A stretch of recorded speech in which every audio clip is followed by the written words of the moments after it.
a person who is not driving any automobile, so obviously he does not have that risk of getting hit in a road accident, except when he is a pedestrian. If he is not even moving on the road, so the chances of his getting killed in a road accident is very, very less. But can you afford to do that? The point is, can you afford to do that? You cannot. You cannot go back to the Stone Age or those kind of ages when if you don't drive, so there is no chance of getting hit by a road accident. In the same way, it's your choice. In fact, there is no choice now.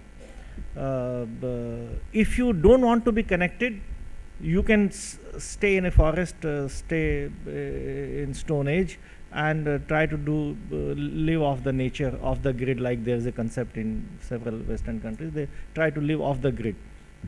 So you can live off the grid, it's your choice. But if you want to live in today's world, even if it is insecure, even if it is the advantages of getting connected are far more than not getting connected. So the idea is that you use automobile, but do it with safety. So you use helmet, you follow rules, you do this, you do this, you do this. The problem is that when e-banking started in India, I don't know how many of you were the earliest users of e-banking. There was no advisory at all. They had not even learned the word phishing. What is phishing? And straight away you would be there on a logon screen. They won't even ask you, I have read the terms and condition, which by and large we say, I call it click syndrome, I agree syndrome. So whatever you say, I agree. We don't even read. So you just tick that box was even not there. So straight away there is a user ID password and you are taken to the world of internet banking without a single advisory. Of course, now after every bank, whatever bank is existing in India, has fallen prey to phishing, nationalized bank, big names, international brands, everything. So now the first page is some kind of advisory. Don't do this, we don't ask for passwords, we don't do this. And then the second comes is the login. And every often then you get a message, we don't ask for passwords. But there are still people who offer passwords and other details on platter. So the technology provider never thought that I need to advise a user. Still in Delhi, people do not use it.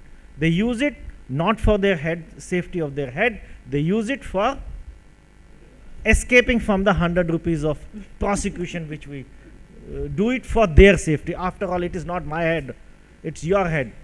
So the point is that yes, the advantages of staying connected, whether it is government, the business or individuals, are enormous.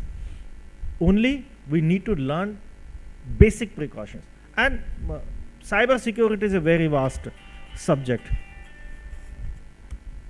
I spent 7 years of my time in doing my PhD and another 10-15 years of studying it. Let's not go into the high-tech world. The simplest of the precautions, password is 1234. I love you. There is a list on internet, the most commonly used passwords. If you try 10 of them, the chances are that 5 to 10% you'll be successful in getting access. Today also Chhattisgarh website has been hacked by some Pakistani hackers and all that. So the basic security precaution, we don't use helmets, and we talk of big things about road safety. We don't do the basics of cyber security, and then we say that no, I want to surrender my internet account. You see, a lot of police officers in Delhi police surrendered their internet banking account because they were afraid that they'll be hacked or something.